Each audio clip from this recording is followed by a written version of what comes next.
दर्शकवृन्द नमस्कार। आज हामीसँग डाक्टर महेन्द्रजङ शाह हुनुहुन्छ। उहाँसँग देशको समसामयिक राजनीतिका विषयमा कुराकानी गर्छौँ। नमस्कार, स्वागत गरे डाक्टर साहब। धन्यवाद, नमस्कार। डाक्टर साहब, यति बेला देश टुक्रिने आवाज उठिरहेको छ। जनमत पार्टीका अध्यक्ष सीके राउतले सङ्घीयता सम्बन्धी अथवा सिंहदरबारले सङ्घीयता कार्यान्वयन गरेन भने देश टुक्रिन्छ भन्ने जस्तो एउटा अभिव्यक्ति दिइराख्नु भएको छ भने यता केपी शर्मा ओलीज्यूले पनि मधेस प्रदेशमा आफ्नो सरकार बनाउनका निम्ति उहाँ अगाडि बढिराख्नु भएको छ। त्यो सँगसँगै तीनटा कार्की अहिले चर्चामा आइरहेका छन्। प्रधानमन्त्री सुशीला कार्की, सँगसँगै अहिलेको आयोग बनेका छन् कार्की नै बनेका छन्, कार्की आयोग, र अहिलेका प्रहरी महानिरीक्षक दानबहादुर कार्की पनि प्रहरी महानिरीक्षक बनेका छन्। गौरीबहादुर कार्की, सुशीला कार्की, प्रहरी महानिरीक्षक दानबहादुर कार्कीले केपी शर्मा ओलीलाई जेलमा हाल्न सक्लान् कि नसक्लान्, के होला भन्नुहोस् त? यहाँबाट सुरु गरौँ त। होइन, पहिलो विषय त के छ भन्नुहुन्छ भने केपी ओली नै यो मुलुकको सबैभन्दा पातक, होइन, यतिको हामीले राजनीतिक इतिहास पढ्यौँ भने खड्गप्रसाद ओली जतिको पातक क्षमता र क्रिया भएको मान्छे चाहिँ यो संसारमा प्राय चाहिँ देखिँदैन। अहिले मैले त्यो सीके राउतको विषयमा जानुभन्दा अगाडि सीके राउतलाई त्यो बोल्नुपर्ने अवस्थाको जुन वातावरण सिर्जना गर्यो नि खड्गप्रसाद ओलीले, यसको सम्पूर्ण जवाबदेहिता र जिम्मेवारी चाहिँ खड्गप्रसाद ओलीले लिनुपर्दछ, होइन? त्यसको पातकता, उसको अयोग्यता, उसको असक्षमता, उसको दूरदर्शीहीनता जस्ता विषयले चाहिँ सीके राउतहरू जन्मिए भनौँ। यो खड्गप्रसाद ओली यसको मुख्य जवाबदेही र जिम्मेवारको विषय हो, एक नम्बर विषय। अर्को विषय चाहिँ जहाँसम्म सीके राउतको विषय छ, सीके राउतका जुन विषयमा उहाँ बोलिरहनु भएको छ, जुन शब्दावली प्रयोग गर्नुभयो, त्यो राष्ट्र विप्लवको विषय, राष्ट्रघातको विषय, राज्यद्रोहको विषय हो। त्यसमा चाहिँ यहाँले तपाईँले चाहिँ जुन प्रश्नको उठान गर्दाखेरि जुन व्यक्तिहरूको नाम लिइरहनु भएको थियो नि, एउटा गौरीबहादुर कार्की छोडेर दानबहादुर कार्कीले र सुशीला कार्कीले र ओमबहादुर अर्यालले, ओम प्रकाश हो कि ओम बहादुर हो, ओम प्रकाश अर्यालले यसलाई चाहिँ कानुनको दायरामा ल्याउनु उहाँहरूको प्राइमेरी कर्तव्य हो। दुईटा विषय होइन, नसक्ने भन्ने त भएन। राज्यले म सक्दिनँ भन्यो भने राज्यले कहिले पनि सक्दैन भन्दैन। राज्य त्यो निकाय हो, त्यसले सक्नु पर्दछ। त्यस कारणले यो सुशीला कार्कीको र दानबहादुर कार्कीको र ओमबहादुर अर्यालको चाहिँ कार्यक्षेत्रको विषय हो। तर यसरी यी तीनटा कार्कीहरू मिलेर, गृहमन्त्री मिलेर जसरी केपी शर्मा ओलीका भाषणहरू सुनिन्छन्, जसरी केपी शर्मा ओलीज्यूले जे कुरा भनिराख्नु भएको छ, त्यो दायित्वमा ल्याउने काम यी तीनटा कार्कीहरूको हो। यिनीहरू सक्लान्? तीनटा कार्की होइन, दुईटा कार्की। त्यो अर्को त के अरे तपाईँको चाहिँ एडक हो, त्यो के अरे गौरीबहादुर कार्कीको विषयमा सक्नु पर्दछ। नसक्ने भए छोड्नुपर्छ, नसक्ने भए छोड्नुपर्छ। र यदि उहाँहरू नसकेर छोड्नुभयो भने इतिहासको त्यो अयोग्यताको कलङ्क छ नि, त्यो जीवन प्रयत्न र इतिहास प्रयत्न चाहिँ त्यसको वहन गर्नुपर्दछ। सम्झिने होइन, इतिहासले यिनलाई के अरे दुर्वाच्य बोल्नेछ, इतिहास दुर्वाच्य बोल्नेछ। यो मुलुकमा यति कमजोर, यति पपेट, यति अयोग्य, यति नालायक र बेकाबिल सरकार पनि इतिहासमा थियो भन्ने चाहिँ जुन एउटा कलङ्क छ, इतिहासको अयोग्यताको कलङ्क, त्यो बोकेर चाहिँ जानुपर्ने अवस्था सिर्जना हुन्छ। जस्तै अब त दानबहादुर कार्कीलाई चुनौती के पनि आयो भने हिजो अस्ति मात्रै मधेस प्रदेशका प्रहरीहरूलाई लोगो लगाएका सांसदहरूले तछाड मछाड गरे, गाली गरे, धकेल गरे, हातपात नै गरे हो, हातपात नै गरे। त्यो देखिरहँदाखेरि पनि जो तल्लो स्तरमा काम गरिरहेका छन् प्रहरीहरू, उनीहरूको मनोबल कमजोर भएको अवस्था छ। त्यो मनोबललाई कायम राख्दै, त्यो मनोबल उच्च रूपमा अगाडि बढाउँदै उनले जसरी पनि केपी शर्मा ओली, शेरबहादुर देउबाबा अथवा उच्च ओहदाका व्यक्तिहरूलाई जसरी पनि कारबाही गर्नुपर्छ। अहिलेका प्रहरी महानिरीक्षकले अब 27 गतेबाट उहाँ चाहिँ पदभार सम्हाल्दै हुनुहुन्छ, त्यो गर्नुपर्ने चुनौती छ। त्यसो भए होइन, त्यो त उहाँ कानुन कार्यान्वयन गर्ने निकायको उच्च ओहदाको के अरे पदस्थापनमा रहिरहेको व्यक्ति मानियो। यो 2-4 दिन अगाडिको सरकारको निर्णयबाट मैले यसभन्दा अगाडि पनि तपाईँले भनेको छु होला जस्तो लाग्छ मलाई। हामीले कस्तो प्रहरी सङ्गठन बनाएछौँ, जो प्रहरी सङ्गठन 24 घण्टाभित्र ब्यारक छोडेर वर्दी बुझाएर, हतियार बुझाएर, कसलाई बुझायो भने आफ्ना छोराछोरीको उमेरका व्यक्तिहरूलाई चाहिँ जो नागरिकताको पनि प्राप्त नगरेका नागरिकहरूलाई बुझाएर भाग्ने अवस्थामा पुर्याएका छन्। र यो अवस्थालाई चाहिँ प्रहरीलाई मोरलको विषय, मोटिभेसनको विषय, उत्प्रेरणाको विषय, त्यसपछि गएर तपाईँको चाहिँ के अरे जनप्रेमका विषय, राष्ट्र सेवाका विषयमा चाहिँ तपाईँको चाहिँ एउटा निम्नतम कानुन कार्यान्वयनको मापदण्डमा ल्याउने जवाबदेहिता र जिम्मेवार ओमबहादुर अर्यालको हो होइन। अब ओमबहादुर अर्यालको अहिले जुन योग्यता छ त्यो योग्यताले उहाँबाट यो विषय कहिल्यै पनि र कदापि पनि सम्बोधन हुँदैन। अब उनले खोजेका हुन् रे प्रहरी महानिरीक्षक खापुङले नमानेको कारणले गर्दा होइन, त्यो काम गर्न सकेनन्। यसो विषय चाहिँ के हो भन्नुहुन्छ भने, विषय चाहिँ के हो भने कानुन कार्यान्वयनमा बसेको जुन व्यक्ति छ त्यसले पदोशापनलाई अस्वीकार गर्ने भन्ने प्रश्नै आउँदैन। यदि गृहमन्त्रीको आदेश प्रहरी महानिरीक्षकले मान्दैन भने गृहमन्त्रीलाई चाहिँ के अरे सेवाबाट, के अरे प्रहरी महानिरीक्षकलाई सेवाबाट बर्खास्ती गरेर अर्को प्रहरी महानिरीक्षक नियुक्ति गर्ने हैसियत यदि गृहमन्त्रीले राख्दैन भने त्यसले चाहिँ अहिले यहाँ होइन, लखनऊ लखिमपुरतिर गएर होटलमा भाँडा मान्न सुरु गरे हुन्छ। मन्त्रीको पदमा बस्ने नैतिकता हुँदैन यदि त्यो विषय सत्य हो भने हुन्छ के भन्नुहुन्छ भने, मन्त्री भनेको कस्तो व्यक्ति हुनु भने यी लास्ट देशको चाहिँ अन्तिम रिसोर्ट हो क्या, अन्तिम रिसोर्ट हो। दुर्भाग्यवश हामी कहाँ यस्ता व्यक्तिहरू आए जो पहिलो रिसोर्टमा पनि ती व्यक्तिहरूको चाहिँ योग्यता कायम हुँदैन। यदि तपाईँले भनेको प्रश्न सत्य हो भने ओम प्रकाश अर्याल मन्त्री त धेरै परको विषय हो, नेपाल प्रहरीको प्रहरी कर्मचारी हुन पनि योग्य छैन, मानिँदैन। प्रहरी कर्मचारी पनि हुन मान्यता छ, ठीक छ। त्यसकारणले पद प्राप्ति धेरै ठुलो कुरा होइन। पद प्राप्ति धेरै कुरा ठुलो कुरा होइन, तर पद प्राप्त गरिसकेपछि पदको जिम्मेवारी, जवाबदेहिता, उत्तरदायित्व र कर्तव्य कसरी निर्वाह गरेर अधिकारको कसरी परिचालन गर्यो भन्ने विषय अत्यन्त महत्त्वपूर्ण हुन्छ।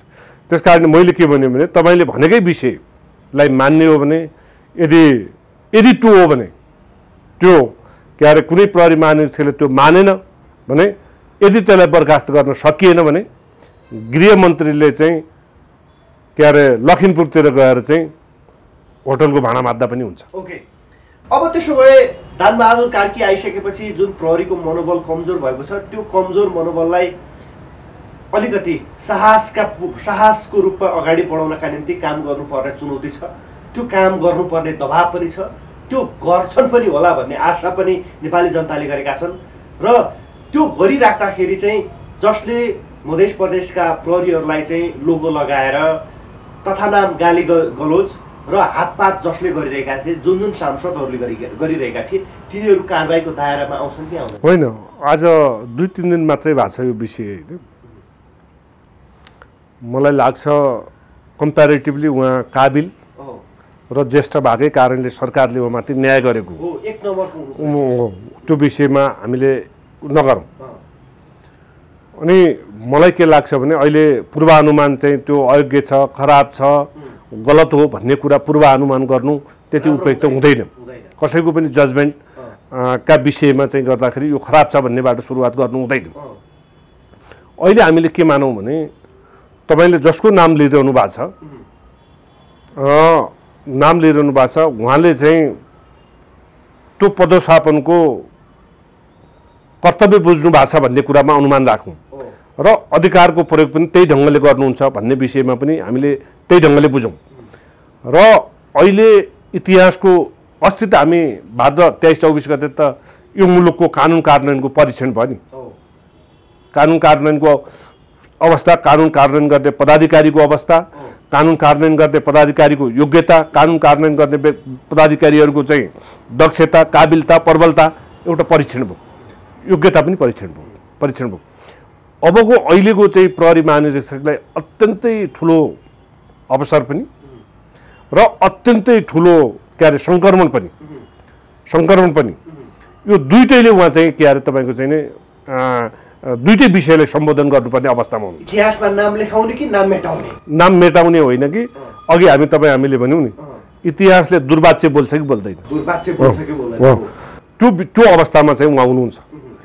मलाई लाग्छ उहाँ चाहिँ हामीले एक्सपेक्टेसन राखेको र नेपाली जनताले एक्सपेक्टेसन राखेको त्यो मापदण्ड चाहिँ पुरा गर्नुहुन्छ होला भन्ने विषयमा एउटा चाहिँ त्यो आशा, भरोसा र विश्वासका साथ बसौँ हामी। अहिले उहाँको कमेन्ट गर्ने बेला भएको छैन। तर अहिले कमेन्ट गर्ने बेला कसको भएको छ भन्नुहुन्छ भने सुशीला कार्कीको कमेन्ट गर्ने बेला भयो। अब आयो। अब नेपाली जनताहरू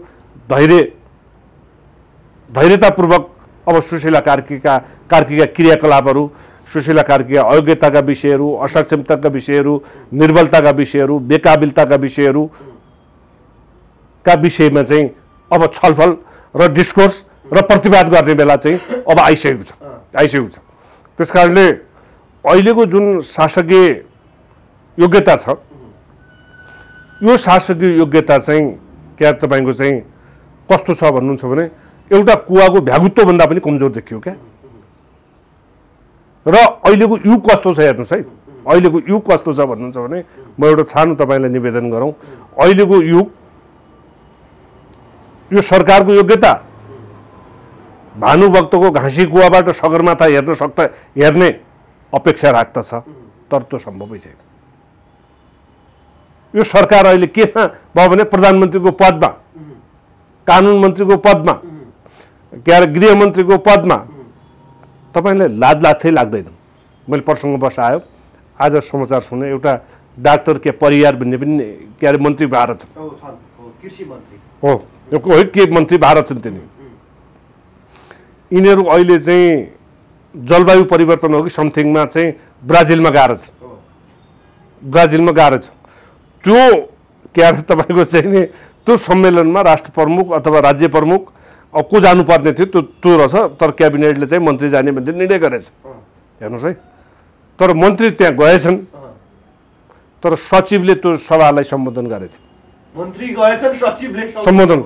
आज मैले अघि बाटोमा हिँड्दा कान्तिपुर पढ्थेँ। हेर्नुहोस् हामी कहाँ अब त्यसलाई मन्त्री भन्ने कि नमिन्ने, त्यसको योग्यता मन्त्री बन्ने हो कि रहेछ कि रहन्छ। हेर्नुहोस् हाम्रो दुर्दशा, हाम्रो अवस्था, हाम्रो योग्यता मन्त्री सामेल छ, तर सचिवले चाहिँ के अरे तपाईँको चाहिँ त्यो जलवायु परिवर्तन सम्बन्धी संयुक्त राष्ट्र सङ्घीय कुन अन्तर्गतको एउटा चाहिँ कार्यक्रममा सचिवले सम्बोधन गर्नुपर्ने अवस्था भयो। त्यस्तो पनि दुर्दशा हो। त्यो सरकारबाट अब हामीले अपेक्षा के राख्छौँ? ओके, म यही विषयमा चाहिँ यति बेला सुशीला कार्की को सरकारले चाहिँ मन्त्रिपरिषद निर्णय मार्फत मध्य प्रदेशको जुन प्रमुख हुनुहुन्थ्यो उहाँलाई कारबाही गरेर नयाँ व्यक्तिलाई चाहिँ नियुक्ति गरिसकेका छ। तर मध्य प्रदेशमा पटक पटक सरकार फेरबदलका प्रक्रियाहरू अगाडि बढिरहेका छन्। यतिकैमा नेकपा एमालेका नेता सरोज यादव चाहिँ मुख्यमन्त्रीमा नियुक्ति भइसकेका छन्। यसले चाहिँ के सन्देश देखाउनु? होइन, यो त के हो भन्नुहुन्छ भने मैले फेरि तपाईँलाई भने यो मुलुकको इतिहासको सबैभन्दा कलङ्कका रूपमा केपी ओलीलाई स्थापित गर्छ त्यसमा कुनै पनि शङ्का छैन। तपाईँलाई लाज लाग्छ कि लाग्दैन? मुलुकको परराष्ट्र मन्त्री भएर छ त्यो प्रदीप के अरे ग्यावली भन्ने, त्यसको कान्तिपुर जस्तो एउटा त्यो स्तरको मिडियाले त्यसको त्यही छोटो बाइट पनि राखेर फोटो पनि राखेर छ क्या। आज होटलमा शपथ ग्रहण गराउने कुरा प्राविधिक कुरा हुन् भन्यो त्यसले। अघि तपाईँको चाहिँ त्यो लेभलको त्यो हैसियतको त्यो योग्यताको त्यो निचताको त्यस्तो त दुनियाँ संसारमा कुनै ठाउँमा पनि हुँदैन क्या। किन गरे होटलमा चाहिँ यिनीहरूले शपथ ग्रहण? होइन, त्यहाँबाट आउँदाखेरि त ढाँटेर आइरहेछ। ढाँट्ने, ठग्ने, चोर्ने भनेको त के हो भने मैले अहिले होइन धेरै अगाडिबाट पनि के भन्दैछु भने जसले मार्क्सवाद म मार्क्सवादी हुँ भन्छ नि त्यो चाहिँ चोर हुन्छ। जो मार्क्सवादी हुँ भन्छ त्यो व्यभिचारी हुन्छ। जो मार्क्सवादी हुँ भन्छ त्यो भ्रष्टाचारी हुन्छ। जो मार्क्सवादी हुँ भन्छ त्यो के अरे तस्कर हुन्छ। जो मार्क्सवादी हुँ भन्छ त्यो के अरे तपाईँको चाहिँ नि अपराधतन्त्री हुन्छ, ठगतन्त्री हुन्छ, लुटतन्त्री हुन्छ, भ्रष्टतन्त्री हुन्छ भन्ने बारम्बार जुन विषय भनिराखेको थिएँ। हेर्नुहोस् त एउटा मुख्य के अरे प्रदेश प्रमुख भएको योग्यतामा बसेको मान्छेको हरकत हेर्नुहोस् त त्यही विश्वको कुनै जगतमा के अरे कुनै शपथ ग्रहण चाहिँ होटलको कोठामा हुन्छ? त्यो यो सबै निर्देश छ। त्यस कारणले केपी ओलीलाई मैले के भने इतिहासको राष्ट्रघातको सबैभन्दा ठुलो पातक खड्गप्रसाद ओली हुन्छ। त्यस कारणले यो विषय नेपाली जनताले बुझ्न आवश्यक छ। र कोही दलालहरूले, कोही भरियाहरूले, हलीहरूले, खड्गप्रसादका हलीहरू कोही छन् भने भरियाहरूले, दलालहरूले, दासहरूले र रैतीहरू र झोलेहरूले यो विषय चाहिँ बुझ्न र मुलुक एकपटक सम्झिन आवश्यक छ। बुझ्नुभयो? जुन शब्द प्रयोग गर्नुभयो नि रैती, भरिया होइन, जुन शब्द प्रयोग गर्नुभयो नि यो त फेरि एउटा इमान्दार व्यक्तिले आफ्नो परिवार पाल्नका निम्ति गर्ने पेसा हो नि त फेरि। होइन नि, त्यो होइन, त्यो पेसाको हिसाबमा होइन। कसैको दासत्व स्वीकार गर्ने, कसैको बखान गर्ने केपी ओलीले गरेका अहिले क्रिया जुन छ नि तपाईँले भनेको चाहिँ एउटा पेसा व्यवसाय गर्ने जुन विषय छ नि त्यो विषय निर्वाह गर्ने त्यो चेतना, त्यो योग्यता, त्यो लेभलका व्यक्तिहरूले चाहिँ के अरे केपी ओलीसँग लाग्दाखेरि अपराध गर्न पाइन्छ। त्यस कारणले मैले चाहिँ के अरे केपी ओलीलाई चाहिँ महामानव भनेको छु, राष्ट्रनायक भनेको छु भन्ने दलालहरूलाई त्यो विषयले मैले सम्बोधन गरेको हुँ क्या। अब मुलुक त्यो चेतनाबाट प्रभावित भयो भने यो मुलुक केपी ओलीको पातकताबाट नै सकिने अवस्थामा पुगेको छ। केपी ओलीलाई देशको माया लाग्दो रहेछ? होइन, ऊ त केपी ओलीलाई कसरी देशको माया लाग्छ? जसका घर ऊ गाँसे बस्यो, जसका घर ऊ हली बस्यो, जसका घर ऊ भरिया बस्यो, त्यसैको चाहिँ जसले खान दियो, जसले बास दियो त्यसैलाई नै बलि प्रथाका नाममा सामन्तका नाममा गर्दन रेटेर आएको मान्छे 14 वर्ष जेलको फैसला छ अदालतको। बुझ्नुभयो भएन? त्यस कारणले जुन त्यो आज होइन 2028 सालमा जुन बलि प्रथाको सर्जक जुन खड्गप्रसाद ओली छ नि हो त्यसको परिणाम आजको यो मुलुकको गति हो। र के अरे सुशीला कार्कीहरू अयोग्य त्यतिसम्मका अयोग्य व्यक्तिहरू यो मुलुकको शासनमा बस्नु नेपालीको दुर्भाग्य हो। त्यो केपी ओलीको कारणले हो। केपी ओलीको निरङ्कुशताका कारणले, केपी ओलीको तानाशाहीताको कारणले तपाईँ हामीले हेर्दै जाउँ केपी ओली एक दिन चाउचेस्कु बन्न सक्छ, चाउचेस्कु हुसेन हाब्रे बन्न सक्छ। उहाँले त भनिसक्नु भएको छ त। त्यस कारणले उहाँले के भन्नुभयो भने यो सरकारसँग नेकपा एमालेका युवाहरूले अनुमति लिनु पर्दैन, 27 गते देखाइदियो काठमाडौँमा 5 लाख युवाहरू उत्रेर देखाइदियो यो सरकारसँग तिमीहरूले अनुमति लिनु पर्दैन, तिमीहरूले नै यो देशको अब आउने नेतृत्व लिने व्यक्तिहरू भन्नुभयो नि त उहाँले। हो उहाँले भनेका हरेक क्रियामा अपराधको अंश घुसेको हुन्छ क्या, अंश घुसेको हुन्छ। त्यस कारणले मैले के भने नि, यदि यो मुलुकमा कोही आफूलाई मार्क्सवादी भन्छ भने त्यो अपराधी हो। जुन त्यस कारणले त्यो त अदालतको फैसला दिन्छ त नि, अदालतको फैसलै छ। त्रिलोक प्रताप राणा श्रीमानले गरेका फैसलै छन्। 14 वर्ष जेल किन बसेको? होइन, त्यो त तपाईँको चाहिँ नि के भनेर भाष्य तयार गरिन्छ थाहा छ? अपराधतन्त्रीहरू कस्तो भाषण गर्ने? अहिले तपाईँ गुगल खोज्नुहोस् त, लुइस 14औँलाई चाहिँ फ्रान्समा के भनिन्थ्यो? सन अफ युरोपा भनिन्थ्यो। त्यति बेला म भन्दैछु, त्यति बेला चाहिँ फ्रान्सको स्टाटस कहाँ थियो? आज फ्रान्सको स्टाटस कहाँ छ? आज यिनीहरूले लुइस 14औँलाई संसारको सबैभन्दा ठुलो तानाशाही भन्ने भाष्य खडा गरे। केपी ओलीले किन युवाहरूलाई सडकमा उतार्दैछ? होइन, उनीहरू के हुन्छ भने मेरो अपराधको राज, मेरो उखानको राज म अझ फेरि जनतालाई त्यसै गरी ढाड्न पाऊँ जसरी बेनीको मुकाममा रेल बसाल्छु भनेर भनेका थिए, त्यो गर्न चाहन्छ। स्तर हेर्नुहोस् न, स्तर त्यो स्तरमा पुगेपछि यो उत्तर आधुनिक कालको के अरे कृत्रिम बुद्धिमत्ताका अगाडिपट्टिको यदि हामीले त्यो चेतनालाई के अरे महान मान्यौँ भने हामी कहाँ पुग्छौँ? नेपाली जनता कहाँ पुग्छन्? ऋण कति छ आज मुलुकको? त्यो कसले बोकाएको त्यो ऋण? अनि केपी ओली ठिक छ भन्ने गीत गाइराखौँ, अनि के अरे तपाईँको राष्ट्रिय बजेटभन्दा मुलुकको ऋण बढी छ। किन यस्तो किन केपी ओली किन केपी ओलीले चाहिँ युवाहरूलाई सडकमा उतारेर के देखाउनु? होइन, केपी ओलीले चाहिँ नि तपाईँको चाहिँ नि कुन चिज मुलुकका निमित्त गतिलो गरेको छ र यो त नयाँ मुठभेड सिर्जना गर्ने, जनताका छोराछोरीहरूको हत्या गर्ने, ऊ किनभने बलि प्रथाको सर्जक हो नि त। बलि प्रथाको सर्जक हो त्यो केपी शर्मा ओली। बलि प्रथाको सर्जक हो 2028 सालमा। ऊ के चाहन्छ? एउटा हत्याराले के चाहन्छ? एउटा तस्करले के चाहन्छ? एउटा भ्रष्टाचारीले के चाहन्छ? एउटा चाहिँ लुटतन्त्रीले के चाहन्छ? एउटा ठगतन्त्रीले के चाहन्छ? एउटा व्यभिचारीले के चाहन्छ?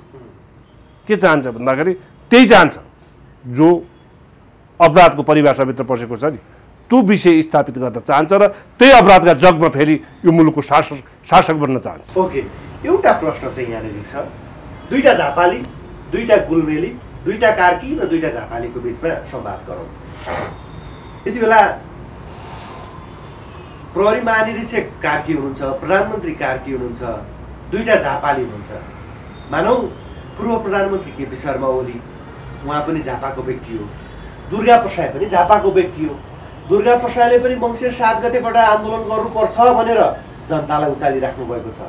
केपी शर्मा ओलीले पनि यो सरकारसँग अनुमति लिनु पर्दैन, 5 लाख युवाहरू सडकमा उतार्नुपर्छ, उत्रिनुपर्छ, एमाले मात्रै यो देशलाई चाहिँ सञ्चालन गर्न सक्छ भनिराख्नु भएको छ। दुईटा झापालीले गर्न खोजेका के हो र दुईटा कार्कीले गर्न खोजेका चाहिँ के हो? यसमा पहिलो विषयमा म यो जातका विषयमा, वर्गका विषयमा, भूगोलका विषयमा त्यति धेरै चर्चा नगरौँ। किन नगरौँ भन्दा हामी उत्तराधुनिक कालमा छौँ, न्यू टेक्सुअलिजममा छौँ। 21औं सदीको अन्त्यतिर र के अरे 22औं शताब्दीको पूर्वार्धतिर छौँ। यो युगमा चाहिँ जातका विषय, क्षेत्रका विषय, के अरे भूगोलका विषय, यी विषयहरू त्यति चर्चा गर्न लायक छैनन्। जब सार्वजनिक पदोशापनमा बसिसकेका व्यक्तिहरूको आजको स्ट्याटस पनि सार्वजनिक हुन्छ र सार्वजनिक चासोको र चियोको विषय बन्छ। जहाँसम्म खड्गप्रसाद ओलीले गरेका क्रिया अपराधतान्त्रिक छन्, यति मात्रै बुझौँ। उसले जे गर्दछ त्यो अपराध मात्रै गर्दछ, अरू त्योभन्दा बाहेक अरू कसैले केही गर्दैन। खड्गप्रसादको ओलीको हकमा दुर्गा प्रसाईले विगत केही समयदेखि, म उहाँको त्यति लामो राम्रोसँग उहाँको विषयमा अध्ययन पनि छैन मेरो, उहाँको विषयमा अनुसन्धान पनि मैले गरेको छैन, केही समयदेखि उहाँले चाहिँ नि मुलुकको भविष्यका निमित्त एउटा अत्यन्तै सकारात्मक नारा ल्याएर जनतालाई चाहिँ त्यो नारामा प्रभावित गरेर मुलुकको भविष्य त्यहाँबाट मात्रै सम्भव छ भन्ने एउटा कन्क्लुजन एउटा निष्कर्षमा पुगेको देखिन्छ।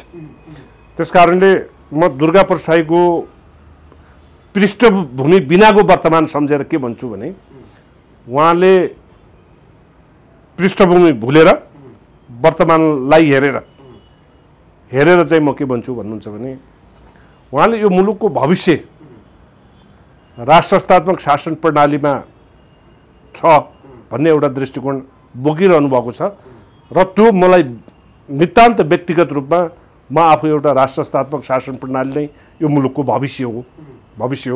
राष्ट्रिय एकताको जग राष्ट्रस्थाबाट नै सम्भव छ। मुलुकमा अहिले देखिएको सुशासनका सन्दर्भमा, पारदर्शिताको सन्दर्भमा, अयोग्यताको सन्दर्भमा जुन किसिमको यसको विपरीतार्थ योग्यताका सन्दर्भमा जुन विपरीतार्थ अभ्यासहरू भइराखेका छन् त्यसमा कुनै न कुनै तरिकाले यसले योगदान पुर्याउँछ भन्ने लाग्छ। त्यसकारणले अब मङ्सिर 7 गते हुने दुर्गाप्रसाद साईको आन्दोलनलाई चाहिँ एउटा रूपान्तरणको आन्दोलनका रूपमा, एउटा चाहिँ विकासको रूपान्तरणको, एउटा स्थिरताको, एउटा पारदर्शिताको एउटा जवाबदेहिताको आन्दोलनका रूपमा स्थापित गरेर मुलुकलाई चाहिँ एउटा मापदण्डमा लिन सकिन्छ भन्ने जुन मान्यता उहाँले बोकिरहनु भएको छ। व्यक्तिगत रूपमा उहाँ कति योग्य कति अयोग्य उहाँको पृष्ठभूमिका बारेमा अहिले चर्चा गरिनँ मैले, तर अहिले जुन मङ्सिर 7 गते देखिएको विषय यो अत्यन्त सकारात्मक विषय हो भन्ने मलाई लाग्छ। यो विषय अर्को विषय चाहिँ नि सुशीला कार्कीको विषयमा चाहिँ उहाँ इतिहासमा कहिले पनि योग्यता साबित गरेको व्यक्ति होइन। हस्, समय र संवादका निम्ति तपाईँलाई धेरै धेरै धन्यवाद। यहाँलाई पनि धेरै धेरै धन्यवाद।